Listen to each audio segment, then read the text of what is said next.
Vamos orar para iniciar a aula. Nosso Senhor, somos gratos ao Senhor por nos separar no dia do Senhor para nos debruçarmos de uma forma mais substancial. É um tema tão necessário para a nossa identidade cristã, Deus. Para entendermos que a evangelização, o discipulado fazem parte daquilo que somos, daquilo que fomos feitos em Cristo Jesus. Que possamos perceber as deficiências e doenças de um coração que não anseia por fazer discípulos do Senhor Jesus Cristo, Deus. Ajuda-nos para que cada informação aqui exposta, cada minuto dessa aula seja utilizada pelo Teu Santo Espírito, ó Deus, não para nos dar mais informações, não para satisfazer o nosso ego, a nossa sede de conhecimento, não para sermos mais habilidosos para falar da evangelização, de métodos de evangelismo ou do discipulado, mas para sermos exortados, ó Deus, e aplicar, segundo a iluminação do Teu Santo Espírito, aquilo que é requerido de nós como trabalhadores do reino, como obreiros da seara do Senhor. Ajuda-nos, ó Pai, constrange-nos para tão honrosa obra, em nome de Jesus. Amém.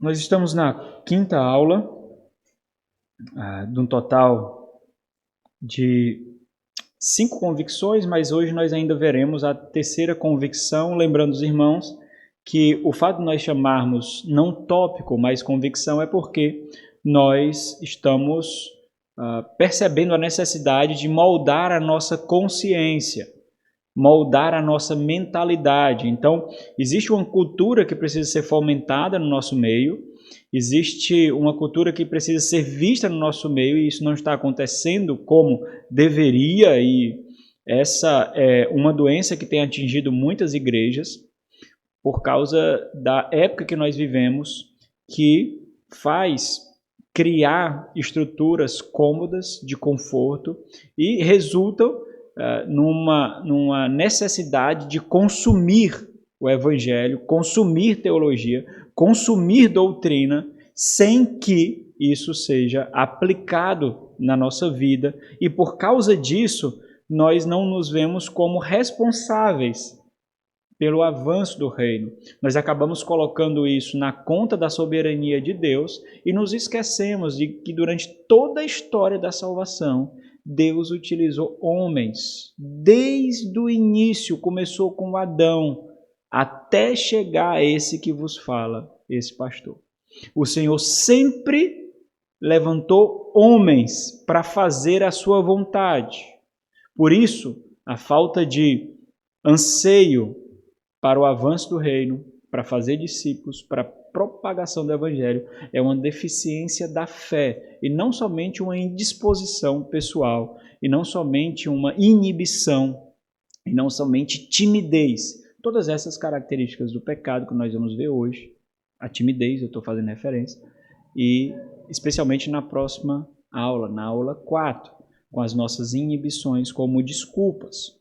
Então, nós estamos vendo essas 4 convicções para solidificar um terreno, mudando a terra, mudando ali os nutrientes, para que ele gere o que até agora não foi gerado, para que ele germine a semente e para que ele gere frutos, não é?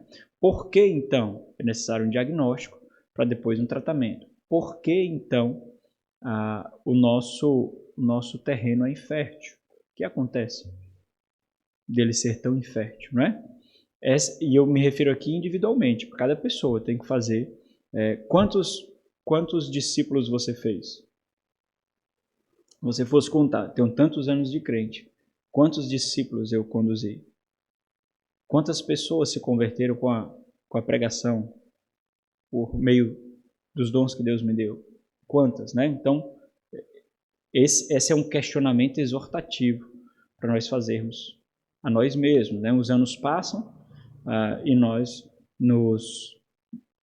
descansamos na nossa família, nos nossos parentes, né? Ok, hoje nós vamos ver a terceira convicção. Vamos só voltar aqui, ó. Por que fazer discípulos? Porque nós estamos numa missão de resgate. Então, existem multidões que estão prisioneiras de Satanás que governa esse presente século. Então, fazer discípulos é uma missão de resgate. O que é um discípulo? É um aprendiz de Cristo Jesus. É algo que inicia no resgatar, mas continua no aprendizado contínuo. Não é? Então, evangelização e discipulado não são termos concorrentes, mas são sinônimos de um mesmo ato. Todos nós precisamos ser evangelizados e todos nós somos discípulos, né? Então vamos para a terceira convicção. Nós vamos ver 4 princípios que mostram o como. O ponto aqui é o como, né, meus irmãos? É o método. Nós estamos pensando no método. E esse termo ele foi muito negativado por causa dos movimentos de crescimento de igreja, por causa desses movimentos de marketing eclesiástico, né? Mas o termo ele não pode ser reduzido a esse significado, né? Então, o como ele faz referente ao método, né? A maneira de fazer, como fazer. E nas Sagradas Escrituras nós vemos alguns princípios que mostram um como que se adequa a todo ambiente, a todo contexto, a toda cultura, a toda geografia, a qualquer situação. São princípios basilares para a pregação do Evangelho. Então, nós vemos eles, mas entenda uma coisa. Não adianta você aprender os métodos se o seu coração permanece frio. Não adianta. Porque você não vai passar vida, você não vai passar convicção, você não vai passar anseio, você não vai demonstrar compaixão, você não vai demonstrar empatia. Já vem de você estar conversando com alguém que sofre com depressão, que sofre com ansiedade, alguém que tem várias fobias aí, das mais diversas formas, e você vai tentar preencher um checklist para mostrar o Senhor Jesus Cristo, porque empatia não se fabrica, compaixão não se fabrica, misericórdia não se fabrica. Então você precisa primeiro entender algo. Esses métodos, eles precisam de uma base. Os métodos são as estruturas, mas eles precisam de uma base. A base é ter o coração contristado pelos perdidos, se importar com as pessoas. Vocês fazem assim. Aquilo que de graça recebemos, de graça damos. O Senhor se importou por vocês. Como Ele se importou com vocês?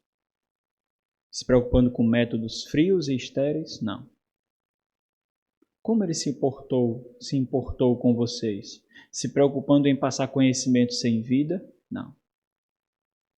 O Senhor se importou com vocês, morrendo a morte que vocês deveriam morrer, cumprindo perfeitamente a justiça que vocês não poderiam cumprir, se doando, se sacrificando, agonizando diante do pecado, o mal e de Deus, por causa de vocês. Ele se importou com vocês.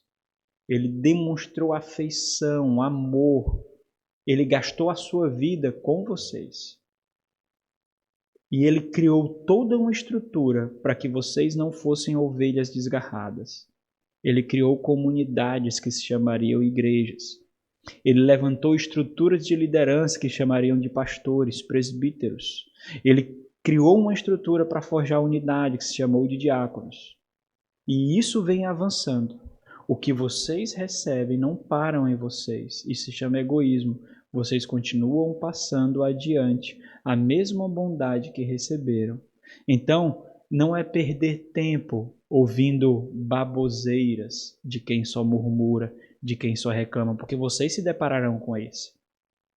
Vocês vão se deparar com pessoas assim. É preciso ver nos seus olhos que vocês se importam. Que vocês não são como aqueles que só julgam, aqueles que só colocam um cargo maior sobre as costas. Isso é frescura, rapaz. Isso é frescura. Tu tá com besteira, tu tá com mimimi. Isso aí é preguiça. Porque essas pessoas já recebem todo esse julgamento. E se foi removido de vocês um fardo, vocês têm que ser um instrumento para que o fardo dos outros também sejam removidos. E não ter as mesmas palavras, os mesmos discursos, ser os mesmos julgadores. E entenda, eu entendo muito bem que isso é difícil. Muito bem mesmo. Por isso que é uma luta. Você vai pleitear no mundo espiritual pela salvação dos perdidos. É isso que acontece na evangelização. Embora sejam palavras que nós proferimos, não são simples palavras, são espadas que guerreiam no mundo espiritual.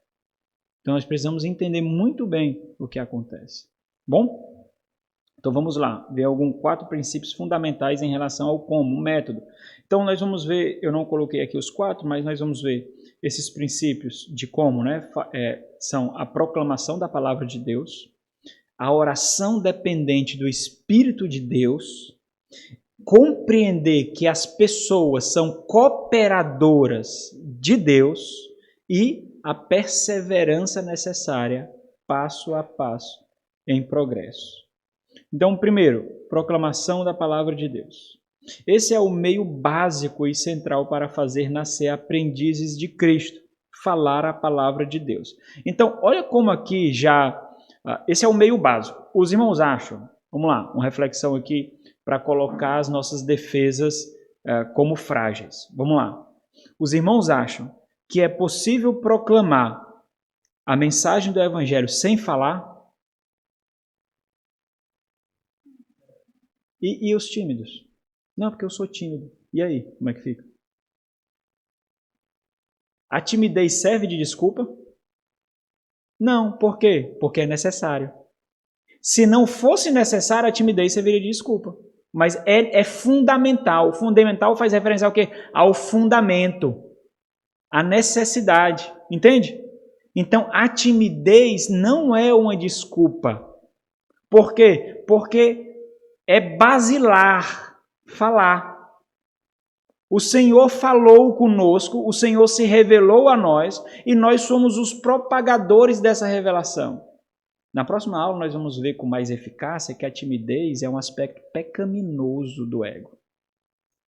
As inibições são recursos de desculpas do ego. E nós vamos ver onde isso nasceu. Quem foi que se escondeu quando pecou? Certo? Então, primeiro ponto. Pessoas precisam falar. Básico. Não há proclamação sem fala.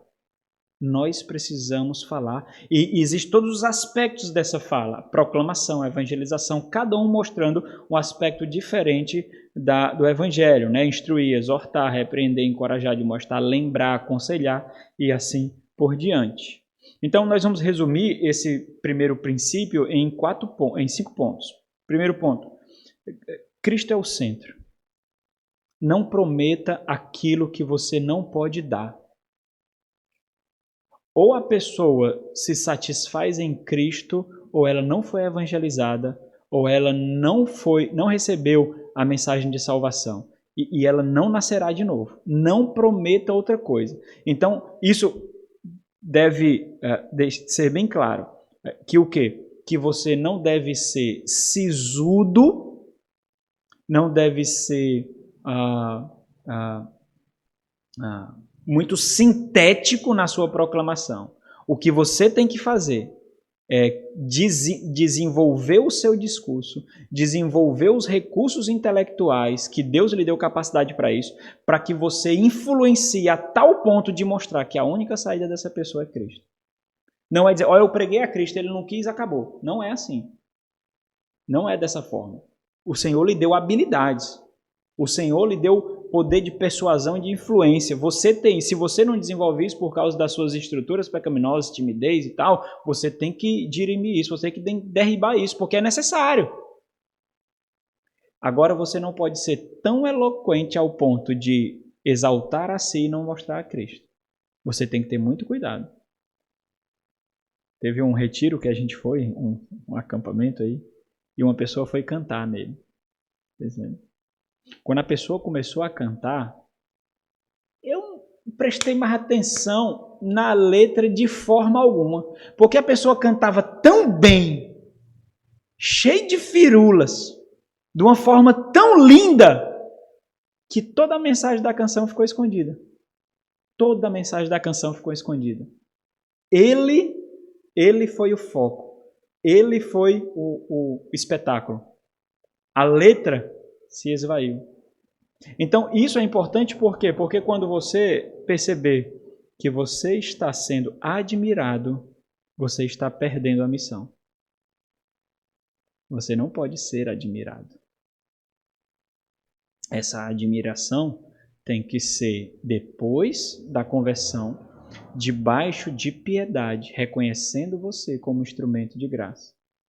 Entenda, eles não sabem fazer essa diferenciação. É por isso que quando acaba pregações, muitas vezes, e aula, e pessoas que vêm à igreja nos visitar, dizem, eu gostei muito da pregação. Eu disse, foi? Que bom. Não tinha nem esse propósito, mas tá bom. Olha, a pregação foi muito boa. Ah, foi.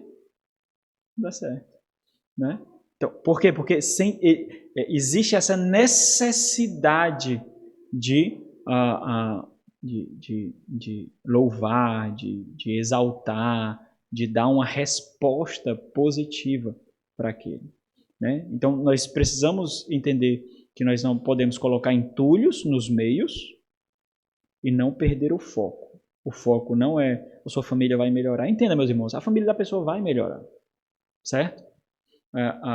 Em muitos momentos, ele vai melhorar até financeiramente.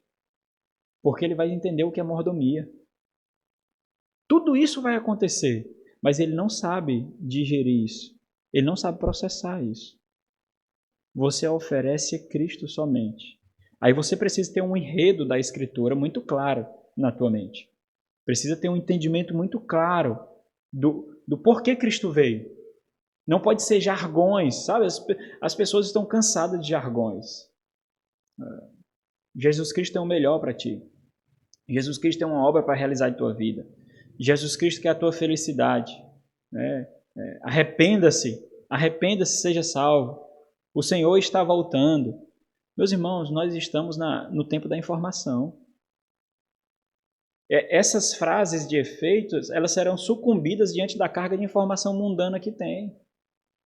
Nós precisamos saber desenvolver informações piedosas, discursos piedosos que toquem o coração lá no alvo mesmo, não para levar a emocionalidade, mas para penetrar no cerne, na raiz do problema.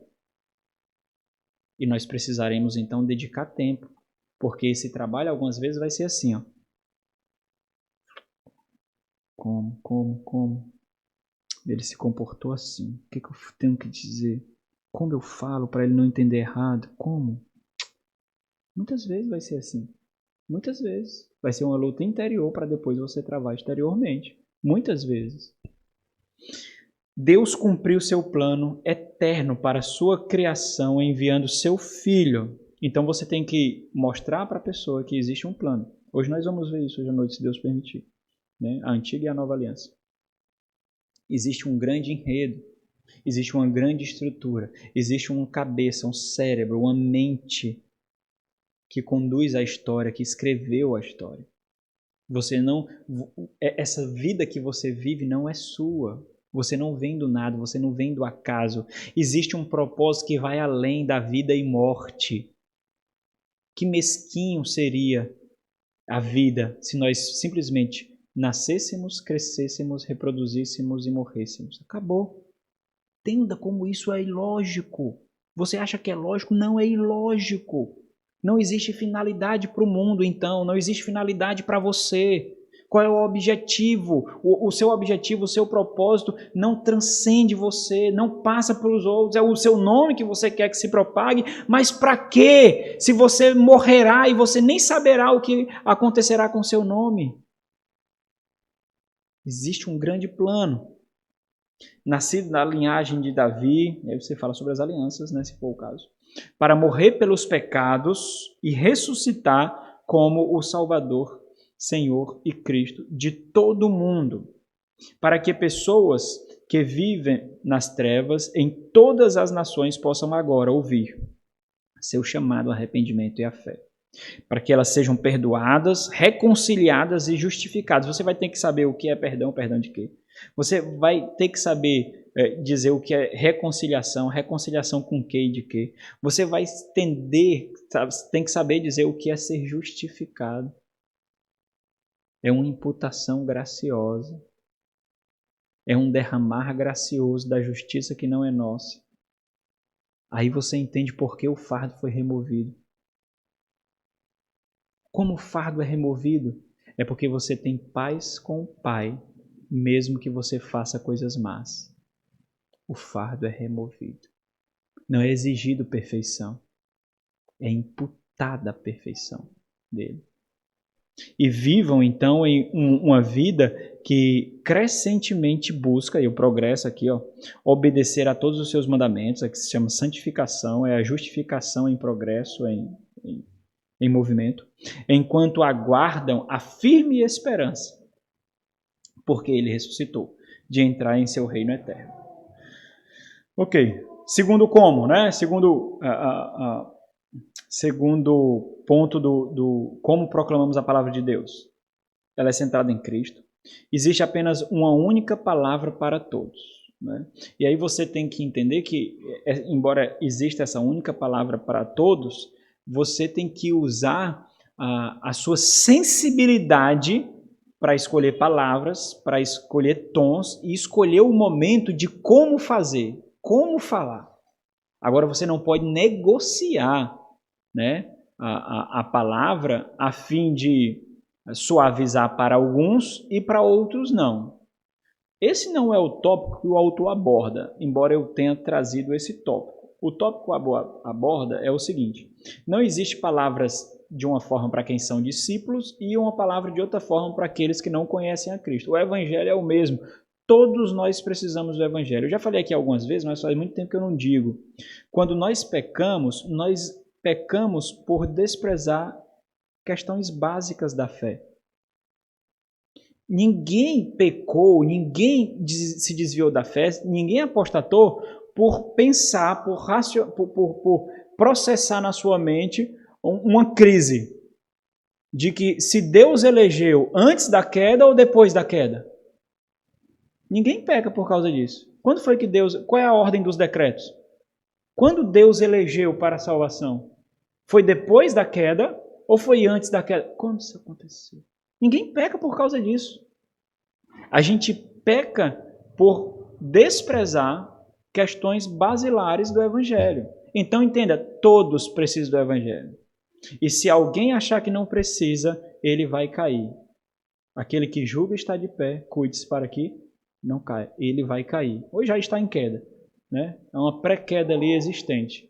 Então, nós pregamos para ovelhas. Se tiver alguma girafa, que ela baixe a cabeça para comer capim. Mas é para ovelhas que se prega. Aqueles que entendem que são ovelhas. Né? Então, você deu o básico. Não importa quanto a pessoa é intelectual.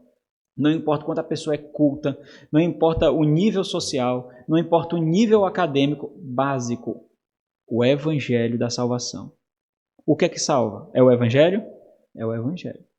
É o evangelho que salva. É a simplicidade da proclamação do evangelho. Então esta palavra de Deus não consiste em duas palavras diferentes, uma palavra evangelística para os não cristãos e uma palavra de edificação para os discípulos de Cristo. Embora o evangelho de Cristo seja um poço que você pode sempre cavar um pouco mais fundo, é sempre o mesmo poço cavado no mesmo lugar. Terceiro ponto. Uma única fonte, a Bíblia é a nossa autoridade, fonte inerrante, infalível e única o suficiente para base da nossa pregação. A Bíblia é a nossa fonte de autoridade e suficiente para conhecer e falar de forma verdadeira e fiel. Essa é a palavra que deve ser proclamada, não um conjunto de pensamentos inspiradores. Eu acho isso, eu penso isso, eu entendo isso, olha, eu vejo dessa forma. Então, por exemplo, você vai se deparar com pessoas de todas as formas. Não, por exemplo, você se depara com uma pessoa inquisidora, uma pessoa curiosa, uma pessoa que, no nosso país, né, país cristão, ela vai ter muitas preconcepções cristãs, muitas. Então, por exemplo, como você vai responder esses questionamentos? Muito facilmente pode ser iniciada uma disputa de conhecimento para quem tem um argumento melhor. Você tem que demonstrar piedade e desejo de salvação para que as guardas do outro sejam baixadas. E não disputa, porque é um jugo desigual. Você tem o Espírito, ele não tem. O que é que vai acontecer? Não rola. O seu objetivo é se mostrar melhor e superior a ele, mais eloquente, ou o objetivo é conduzi-lo à redenção? Então você tem que entender que quando você vai se deparar com o campo evangelístico, você vai se deparar com pessoas de todas as formas, todos os níveis de conhecimento, de argumentos, né? E o seu ponto não vai ser ganhar um discurso, porque às vezes, muitas vezes, ganhar é perder, né? É como o cego que foi curado pelo Senhor Jesus Cristo. Eu não sei, eu só sei que eu era cego, mas agora eu vejo. Não sei, né? Não sei. Eu já conversei com pessoas que liam Tomás de Aquino e não eram cristãs. Então, nós temos que entender qual é o propósito. Não é ganhar um debate. É ser instrumento de graça. Porque quando você cai, isso aí é instrumento de Satanás, irmãos. Por quê? Porque ele vai fazer com que você responda com ego e não com piedade. Quando alguém inicia um debate com você e você cai na teia dele, quem fala agora não é você, é o ego. E aí você perdeu. Satanás está dominando. Ele tá ditando o tom da conversa. Ok? Então, essa é a palavra que deve ser proclamada, não um conjunto de pensamentos inspiradores. Sim, lembrei aqui. Por que eu cheguei a esse ponto? Sobre como melhor sua vida é. Então, se você, por exemplo, for responder os questionamentos da pessoa, por exemplo, criticando outros pregadores, criticando outras igrejas, criticando pensadores, criticando teólogos, criticando versões bíblicas, criticando livros. Se você vai fazer isso, você vai mostrar, você vai tornar evidente, vai mostrar uma falta de unidade, um senso de superioridade. Você vai mostrar uma desarmonia. Entendeu? Então isso não pode acontecer. Então nunca pregue o evangelho, nunca fale de Cristo de forma negativa. Use positivos e não negativos. Essa pessoa precisa ser evangelizada, não doutrinada. Ela vai ser doutrinada quando a evangelização romper a barreira inicial, que é da dureza do coração, e haver, então, conversão. Quando isso acontecer, aí sim vem a doutrina. Não adianta empurrar tudo de uma vez, né? Então não é o que você pensa, o que é que você acha, o que é que você entende. Não os pensamentos que um versículo isolado dispara em nossas cabeças. E nem uma nova revelação que achamos que Deus nos deu. Então é a Bíblia que fará florescer essa cultura sólida e sadia na nossa mente. Não são os nossos pensamentos. Os nossos pensamentos não ficam, irmãos. Os nossos pensamentos, eles não perduram. Os nossos pensamentos não são fortes o suficientes para sustentar a igreja do Senhor. É somente a Bíblia. Ela faz com que a igreja seja duradoura.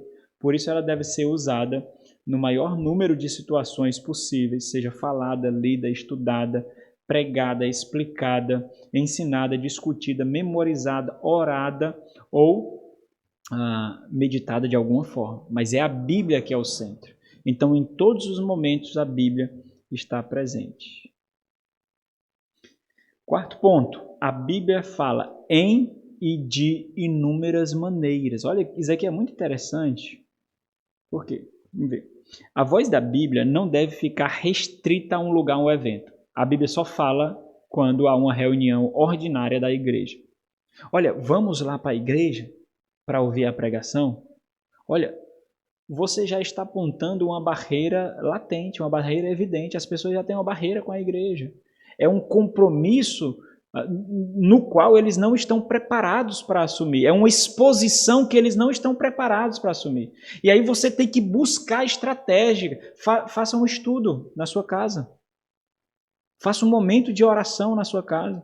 Faça visita àqueles que você conhece e sabe que estão passando por dificuldades. E dificuldade é uma porta aberta, por isso há mais fruto no velório do que num casamento. Porque ali os corações estão abertos, as almas estão contritas.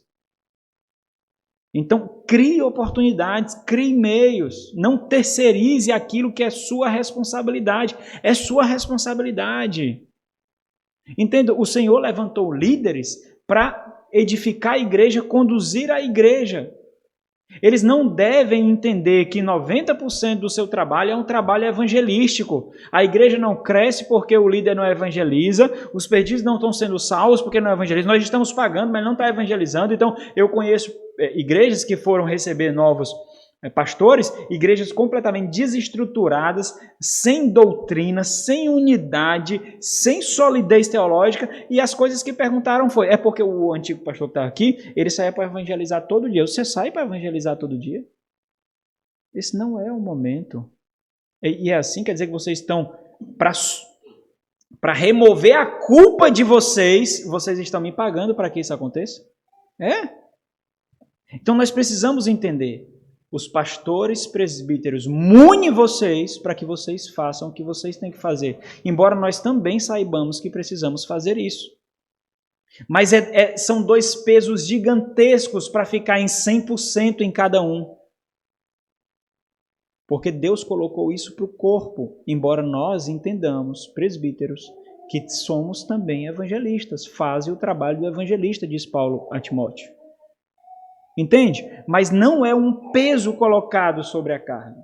Não é, porque assim o que nós estamos fazendo. É como uma igreja, por exemplo, que falou com um pastor amigo meu, uma igreja que estava falhando no sustento financeiro, uma igreja que os seus membros estavam prosperando financeiramente, comprando casa, trocando de carro, e estava falhando no sustento financeiro da obra.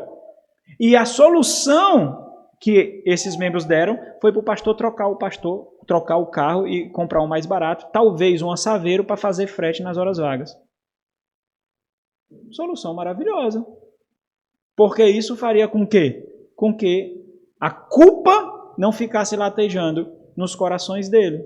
Muito tranquilo. Com isso eles estão dizendo o quê? Pastor, nós nos contentamos com pão e água. Tá bom. Botamos uma papinha e ficamos mastigando sem dente, porque nós não os temos. Não é? Então nós precisamos entender muito bem a responsabilidade que é nossa e criar os meios para que isso aconteça. Seja na escola, seja na universidade, seja no ambiente social como um todo, seja no trabalho.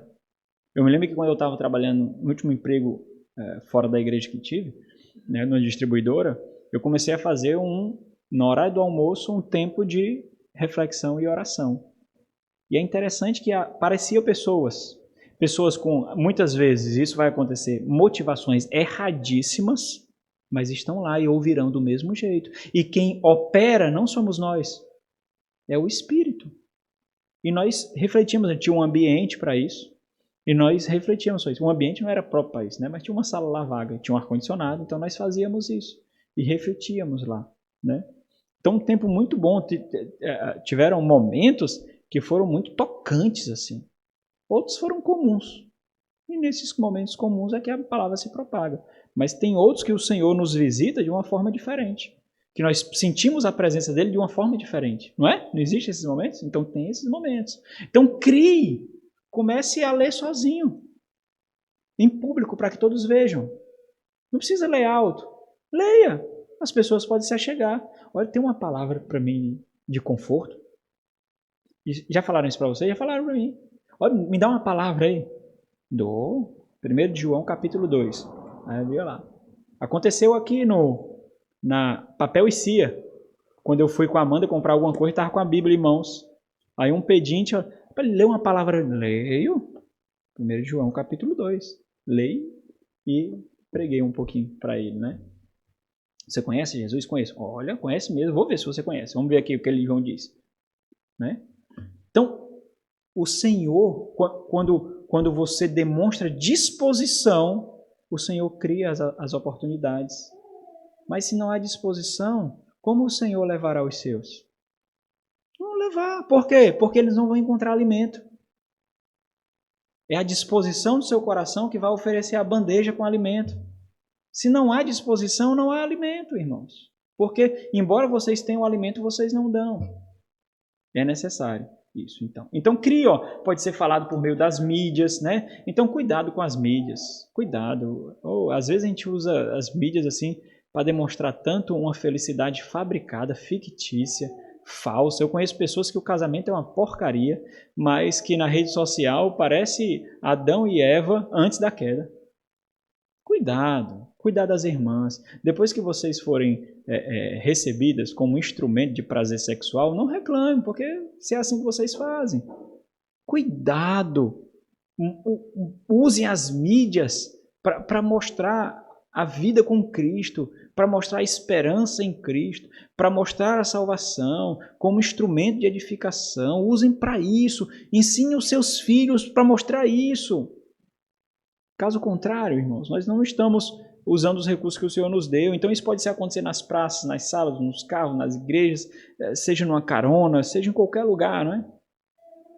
Então, de todos esses modos diferentes em que a palavra pode ser falada, a pregação e ensino da palavra na congregação reunida tem um lugar particularmente central e fundamental. Então, tudo isso daqui não é uma forma de dizer que a reunião pública do povo de Deus é diminuída, certo? Não são coisas concorrentes. Não são concorrentes. Um sintoma de uma cultura congregacional, né, falando de uma igreja, congregação fraca em fazer discípulos, é que existem poucos contextos ou instâncias, além do sermão dominical, em que a palavra da Bíblia é regularmente falada. Por exemplo, na nossa realidade, quais são os contextos, tirando as programações da igreja, que a palavra é falada? Pouquíssimos. E muitas vezes restrito a nós mesmos, o nosso culto doméstico, o nosso devocional.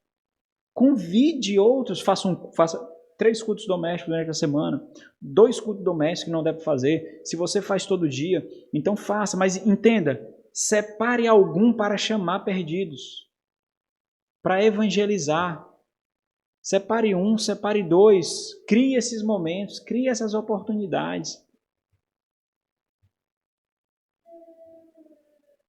Quinto ponto, a Bíblia sendo falada informalmente.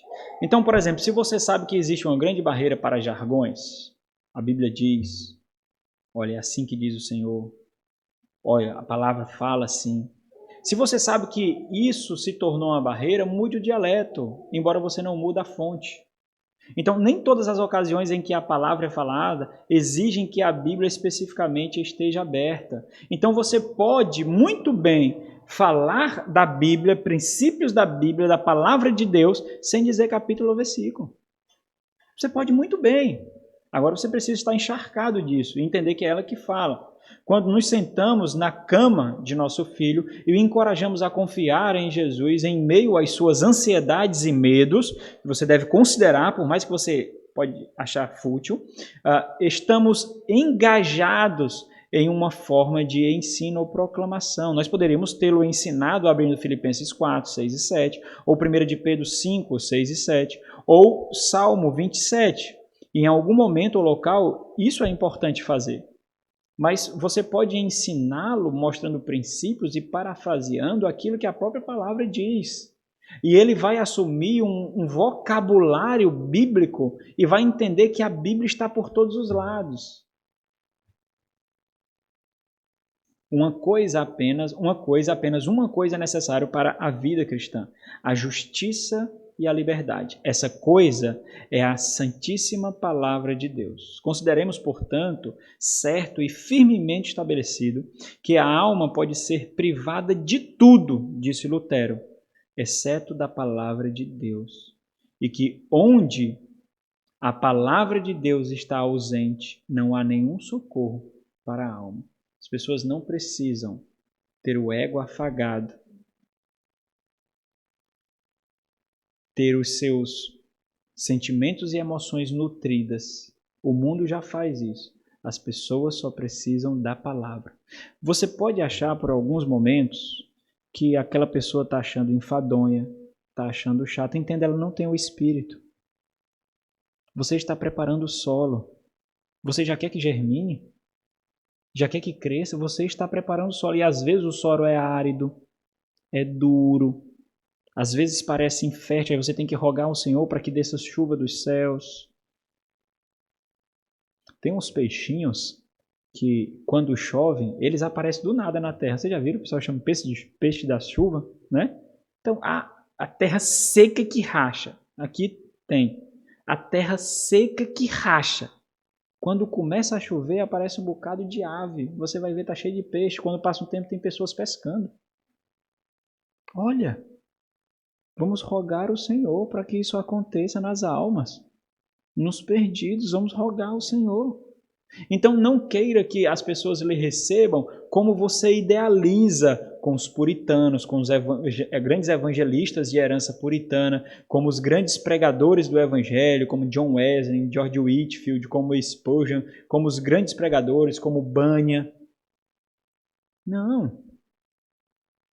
Você vai ser cuspido. Você vai ser repudiado, você vai ser rejeitado. Mas quem foi que disse que você quer o afeto deles? Você não quer o afeto deles. Você quer o afeto deles? Não!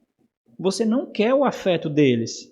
Você não quer palavras de aceitação dele, aprovação deles. Você não quer, entenda, você não quer. Você quer pregar a Cristo e é Ele quem realiza a obra. Você só prega. Você só fala. Você o conduz. E Ele realiza a obra. Segundo ponto, né? A proclamação da palavra é um como proclamar a palavra. Todas as formas, todas as maneiras, mas a palavra, né? Segundo ponto, e aqui fundamental, meus irmãos, né? Oração dependendo do Espírito de Deus. 1 de Pedro 10, vamos abrir 1 de Pedro 10. 1 de Pedro 10. 1 de Pedro 1, 10 e 12. 1 de Pedro 1, 10 e 12. Sintetiza a obra do Espírito Santo de Deus no plano da redenção, colocando Cristo no centro dessa obra. Alguém lê?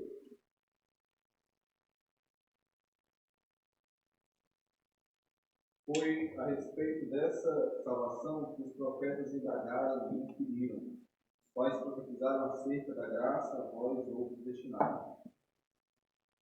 Investigando atentamente qual a ocasião ou quais as circunstâncias oportunas indicadas pelo Espírito de Cristo, que neles estavam, ao dar de antemão testemunho sobre os sofrimentos referentes a Cristo e sobre as glórias que seguiriam. A eles foi revelado que não para si mesmos, mas para vós outros ministravam as coisas que agora nos foram anunciadas por aqueles que, pelo Espírito Santo enviado do céu, nos pregaram o Evangelho, coisas dessas que antes não eram explicadas. Olha aí, a ação do Espírito Santo, a obra do Espírito Santo, no plano da redenção, munindo o Senhor Jesus Cristo e colocando como centro dessa obra. Aqui nós vemos Deus como o causador, o ativo, o cabeça de tudo, através do seu Espírito para a aplicação e nos identificando como seus assistentes. Foi através dos seus santos profetas. Foi através dos profetas, foi através daqueles que falaram, nos colocando como assistentes, agentes. Então, o Novo Testamento mostra que a obra de Deus é a obra do Espírito. Então, Deus é o Deus trino, é o Deus tripessoal, referida de inúmeras formas. E em todas as etapas de fazer aprendizes de Cristo, Deus age ativamente pelo Espírito. Então, entenda, Deus age pelo Espírito em nós e através de nós, mas tudo é na dependência do Espírito de Deus. Então, por exemplo, ele fala pelo Espírito através de homens, ele regenera os corações pelo Espírito, ele concede o Espírito como garantia do reino, ele nos transforma, outros exemplos que eu coloquei aqui nas notas, ele nos transforma pelo seu Espírito e produz o fruto da justiça em nossas vidas. Ele derrama seu Espírito sobre os discípulos para abrir suas bocas e falar sua palavra. Ele dá ousadia pelo Espírito para continuarem falando sua palavra. Pelo seu Espírito ele está presente conosco, dando-nos dons e capacitando-nos a falar a palavra em amor uns aos outros para edificação mútua. Então, quando o Senhor desceu, subiu aos céus, ele enviou o seu Espírito e através desse Espírito que Jesus Cristo nos dá dons. É através desse Espírito que nós temos a armadura de Deus. Então, é o Espírito Santo que aplica a obra redentora. O Espírito não permite, mas poderíamos gastar bastante, o tempo não permite, mas o espaço, mas nós poderíamos gastar bastante tempo aqui falando do quanto é vital da obra do Espírito de Deus em fazer aprendizes de Cristo, né? Talvez a gente não entenda o que eu coloquei aqui, né, de uma forma como nós deveríamos, porque o ponto não é que seja vital, o ponto é que é assim. Se não for assim, não há. É assim. É a obra do Espírito, que é o Espírito Santo que executa a obra de redenção. É assim. Não é que seja vital, porque se nós colocarmos alguma palavra aqui, vai parecer que existe uma opção, que porque não está sendo feita, é simplesmente um aspecto ausente de uma deficiência simples. Não é isso. Se não está acontecendo, isso mostra uma grave doença. Isso mostra o quê? Isso mostra que está faltando níveis de dependência nossa ao Espírito, porque esse Espírito chama os eleitos através dos seus agentes, que somos nós. Então, esse Espírito que habita em mim, se ele não estiver fomentando em mim a busca por esses eleitos, a proclamação da obra que ele aplica, então isso mostra o nível de deficiência do meu relacionamento e dependência com esse Espírito. Vocês estão entendendo isso? Então não é que é vital, talvez eu me expressei até mal aqui, não é que seja vital, é porque é assim. Foi o Senhor que decretou, o Senhor não nos deu, irmãos, uma variedade de oportunidades, não. É assim que é feita, é aplicada o plano de redenção de Deus. É dessa forma. Somos apenas semeadores que não controlam o solo em que a semente cai.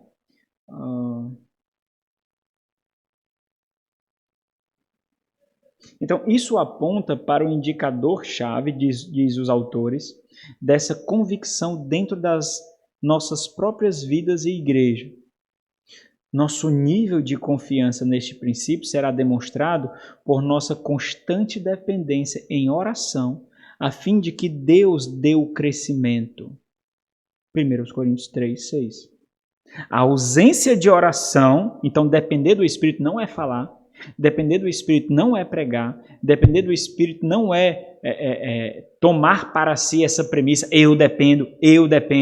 Depender do Espírito é orar. É colocar-se constantemente diante dele, suplicando força, suplicando alimento. Não adianta falar.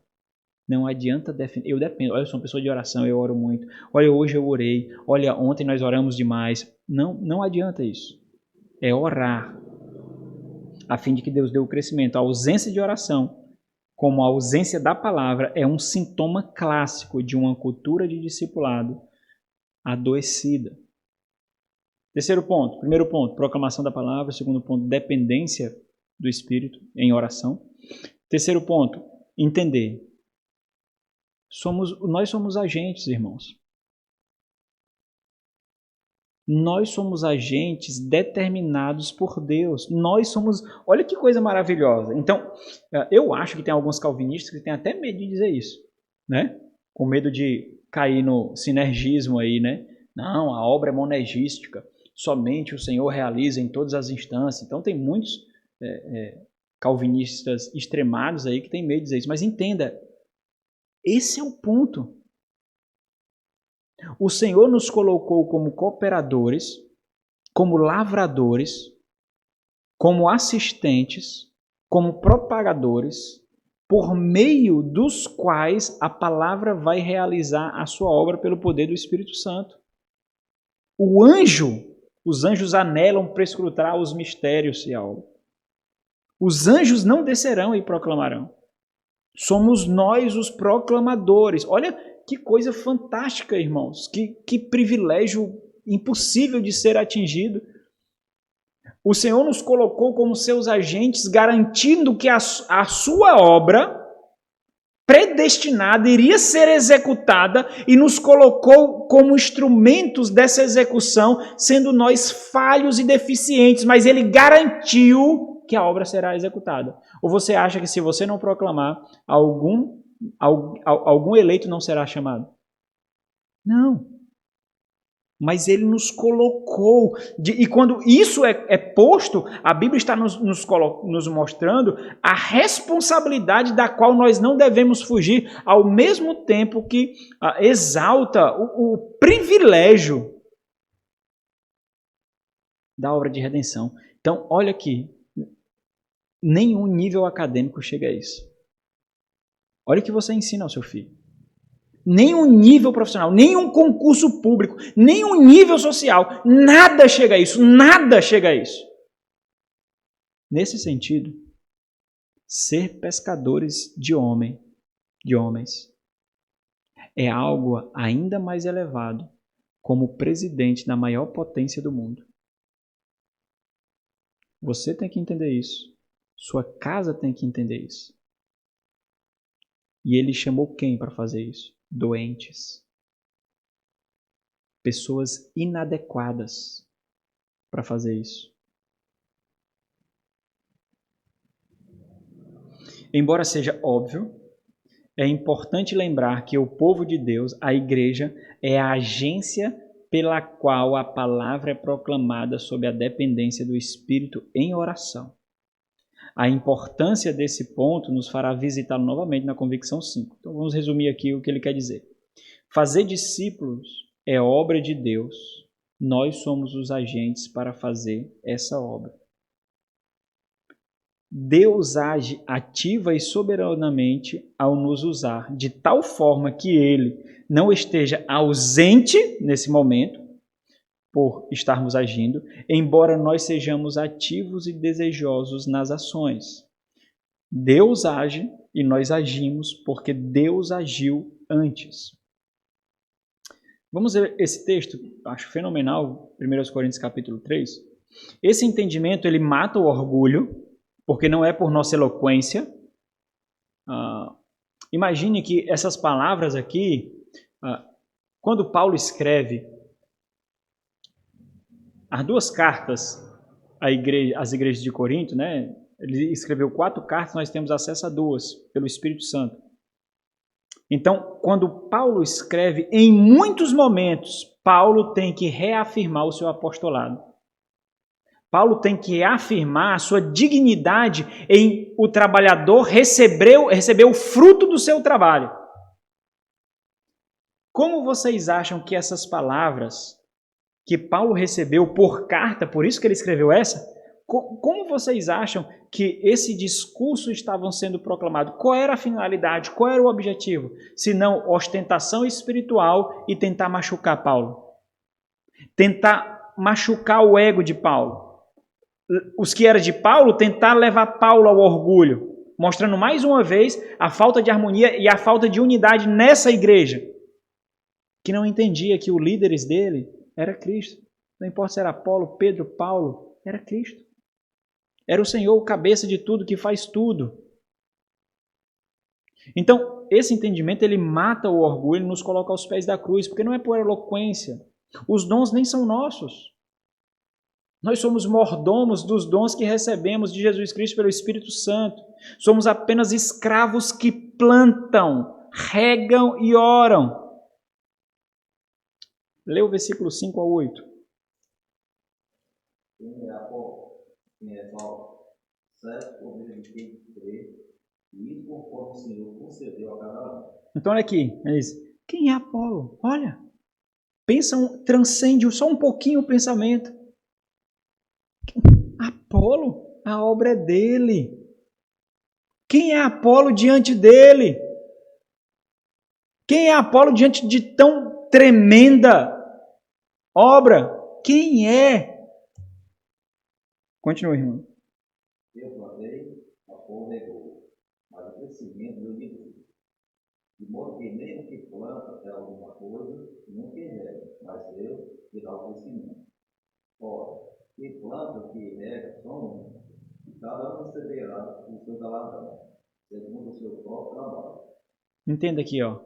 A computação da obra não é feita aqui, não. É o Senhor quem computa a obra. Nós somos os trabalhadores, mas é Ele o galardoador.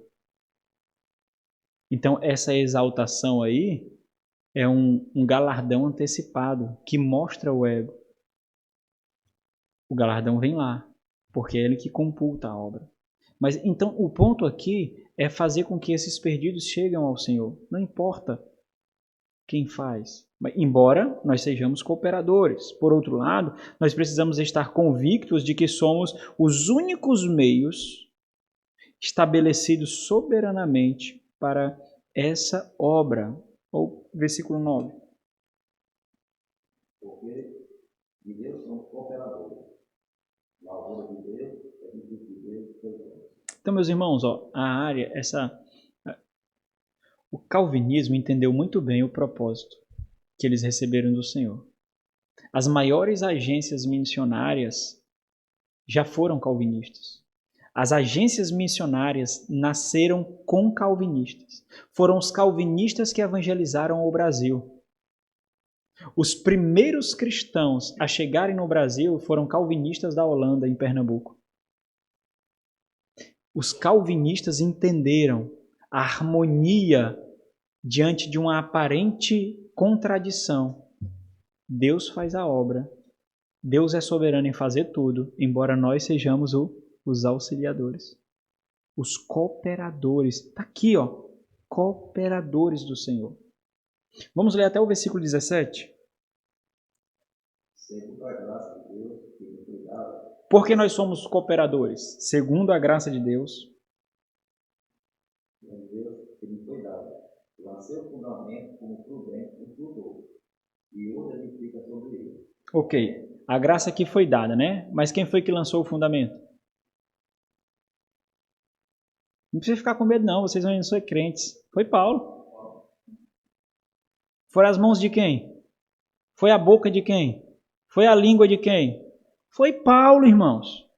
Foi Paulo. Ele não está removendo de forma alguma o agir soberano de Deus, mas entenda, foi Paulo. É por isso que Paulo diz, nessa carta, ele diz: eu vos gerei. Eu vos gerei. Vocês estão querendo ser espirituais?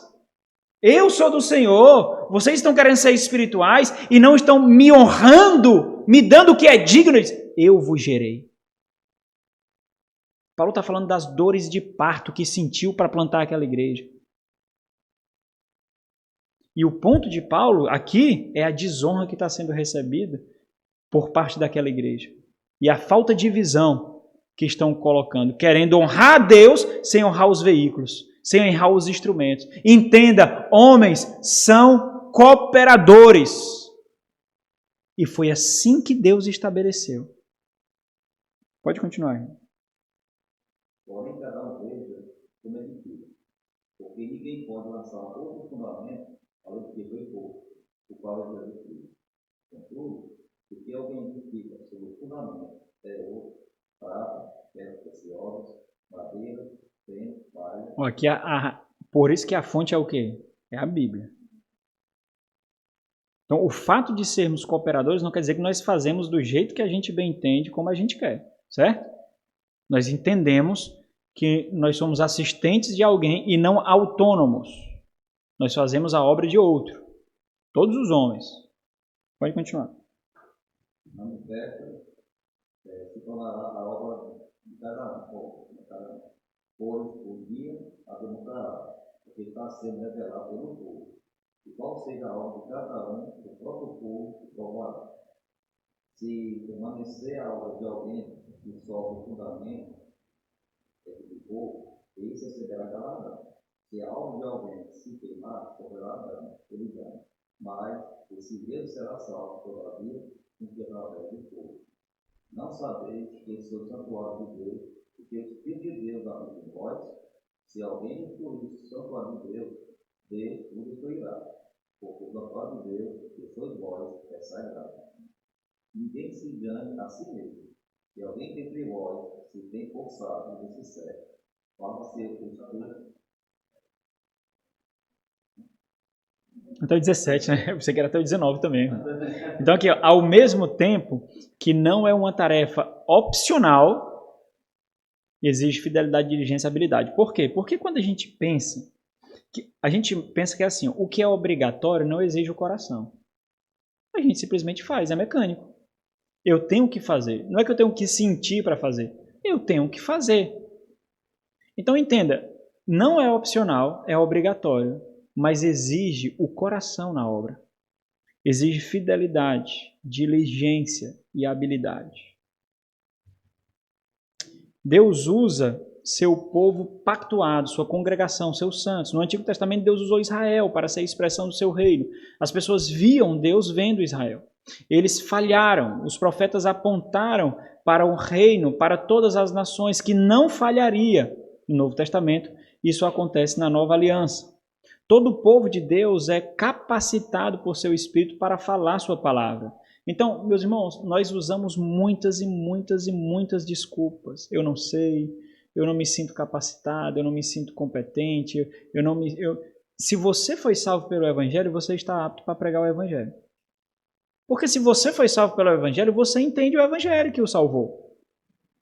Então você precisa só mostrar como isso aconteceu, como o Evangelho lhe atingiu. Isso acontece de diferentes maneiras, contextos diferentes, oportunidades diversas, com diferentes dons. Veremos nós mais na próxima convicção, na próxima aula. Todos não apenas proclamam, mas vivem essa palavra. Está fazendo referência àquilo que nós vimos no Novo Testamento. É a expressão prática nas informações proclamadas. Ensinar não é apenas transmitir conhecimento, mas um novo modo de vida. É o princípio da imitação. Nós veremos isso mais na segunda parte da disciplina. Então, o que é que acontece? Nós estamos por meio de uma cultura que se satisfaz em exibir, não em ser. Então, contanto que a minha igreja, o meu culto, a minha evangelização, a minha EBD, as nossas reuniões, elas sejam postadas e aparentem ser animadas, eloquentes, profundas, bem instruídas teologicamente, isso basta. Então, e isso acontece muito, por exemplo, com os vocacionados ao ministério, e que estão no seminário, ou que estão aspirando a pegar a palavra, muito, da maioria das vezes, o que acontece é que eles chegam aqui não para ganhar corações, mas para despejar conhecimento, porque ele não entendeu o propósito. E ele acha que você precisa de informação, mas você não precisa de informação estéril, fria. Você não precisa. Informações mortas não dão vida. Então, nós temos que entender a finalidade de se fazer as coisas. Eu posso aqui gaguejar inúmeras vezes. Eu posso atropelar as palavras inúmeras vezes. Mas a intenção tem que ser uma. Entender que mesmo por intermédio de vasos frágeis e quebrados, o Senhor realizará a sua obra. E eu entendo isso, eu sei isso. Então, nós, às vezes, usamos inúmeras desculpas para que isso não aconteça. Eu não sei, eu não sou capacitado, eu não sou fluente, eu não consigo, eu me sinto muito inadequado. Isso não é humildade, irmãos. Irmãos, isso é uma falsa humildade, isso não é humildade. Não é mesmo, não é humildade. Simplesmente porque não é opcional. Não é opcional. Se você disser que não consegue pregar o evangelho para alguém, você não entendeu se é realmente convertido. Porque foi esse evangelho que ganhou a sua mente, que tomou o seu coração, que lhe converteu, não foi? Não foi isso? Então, simples. Entendam, as pessoas não precisam de eloquentes. As pessoas precisam de vidros que fale a elas que são mortos. É isso que as pessoas precisam. Amar sintetiza os cooperadores de Deus. Por que você vai pregar? Qual é o objetivo? Qual é a finalidade? É a expressão de amor. É a expressão de amor. Às vezes eu vou conversar com pessoas, às vezes há alguns que chegam aqui à igreja, querendo, sabe, fazer questão de mostrar o nível de conhecimento que tem, a carga de conhecimento que tem, a primeira coisa que eu penso é: esse daí vai dar trabalho. Esse daí vai dar trabalho. Não entendeu, não. Mas ele está no lugar certo. Ele está no lugar certo, vai entender. Mas não entendeu. Mas ele só é um termômetro da grande realidade do nosso meio. Principalmente quando se depara com igrejas que não têm teologia saudável, que é fraca na doutrina e se coloca como o único estandarte da verdade, o arauto da sabedoria. Não importa, irmãos, se o evangelho está sendo pregado de forma rebuscada e está agradando o seu paladar intelectual, não importa. O que importa é se o evangelho está sendo pregado de forma fiel. É a simplicidade do evangelho que salva. E o evangelho até uma criança entende. O Senhor garantiu que as boas novas de salvação seriam entendidas até por crianças.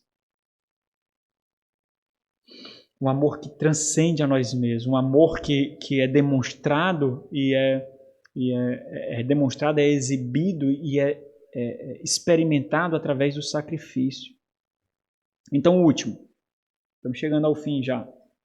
Perseverança, passo a passo. Quando você desiste, você está dizendo assim. Quando você, não vou mais pregar não, né? Eu não vou mais, aquela pessoa ali, sabe, desistir mesmo, sabe? Me escarneceu. Então, jogar pérola aos porcos, não. É impressionante como a gente ajunta argumentos assim teológicos fantásticos, né? Por exemplo, para você dizer que a sua ira é desculpada, é só dizer assim: o Senhor Jesus nos chicoteou, o pessoal não tem? Não. Eu digo assim, é o espírito de Davi, né? Então é a mesma coisa de você, a pessoa escarneceu o evangelho, né? Então nós somos muito precipitados a lançar ao inferno e jogar Satanás as pessoas, muito precipitados. Quando você, a sua desistência pode ser em muitos, não estou colocando pastores aqui, certo? Estou colocando vocês, porque a desistência de pastores ao ministério pode ser inúmeros fatores, não estou colocando isso, então não encaixe isso. Estou falando da pregação do evangelho realizada por vocês individualmente. A desistência de pleitear pelo perdido, ela em alguma medida diz que você entendeu que a força vinha de você. Porque pode demorar 10 anos. Você acha que uma vida vale 10 anos de peleja? Pode demorar 5. Pode demorar a vida toda e no leito de morte aquela pessoa diga: obrigado por não desistir de mim. E mesmo quando eu fechei os olhos, você mostrou a eternidade diante de mim constantemente. Obrigado por ter respondido com amor às minhas palavras de grosseria, aos meus insultos. O que você aguenta dos seus vizinhos? O que você aguenta? Eu aprendi a aguentar minha calçada mijada de cachorro todo dia. Não. No começo eu queria até brigar com os vizinhos, agora eu sei que eu tenho que aguentar, então eu vou lá e lavo. Fica lá sujo, eu vou lá e lavo. Mas foi uma exortação própria.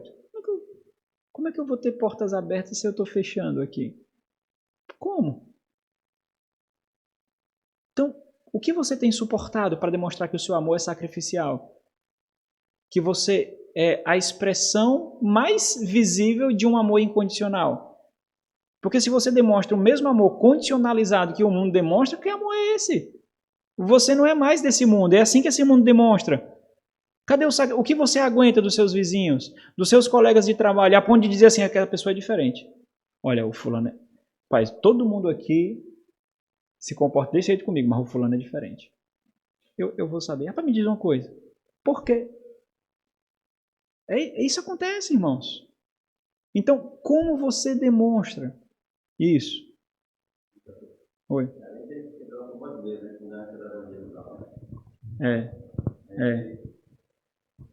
Vinha falar com a gente, né, a pregação do Evangelho, quantas a gente não criticou e falou também e blasfemou, né? Isso mesmo, eu me lembro, irmão, que um colega meu, ele era o único que era evangélico, o único, na igreja pentecostal, o único no nosso meio, o único. E ele vivia chamando a gente para visitar, eu não era casado, era jovenzão, e ele vivia chamando a gente para visitar uma igreja evangélica dele.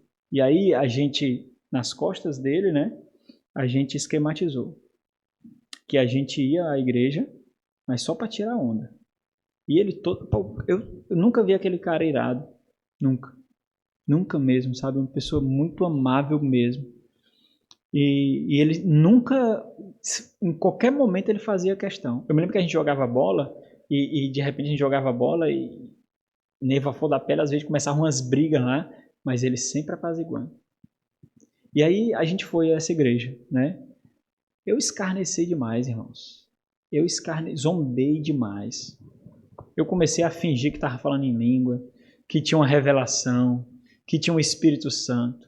E as pessoas gritando do meu lado e eu comecei a rir, eu chorei de tanto rir. E a pessoa pensava que eu estava sendo atingida pelo Espírito Santo. Eu disse, é assim mesmo, meu filho, é assim mesmo. Escarneci completamente. Era assim que eu era, né? Então, nós, em alguma medida, fizemos isso, ou numa medida mais polida, ou não. Pois é. Então, o problema é porque a gente não costuma oferecer, retribuir o mesmo benefício que nós recebemos. Nós costumamos a não fazer isso, né? Ser aprendizes de Cristo significa dar o primeiro passo e não parar mais, continuar. Não é algo apenas pontual, mas uma pontualidade contínua. Vivenciamos todos os dias aquilo que experimentamos uma vez, que é esse ressuscitar.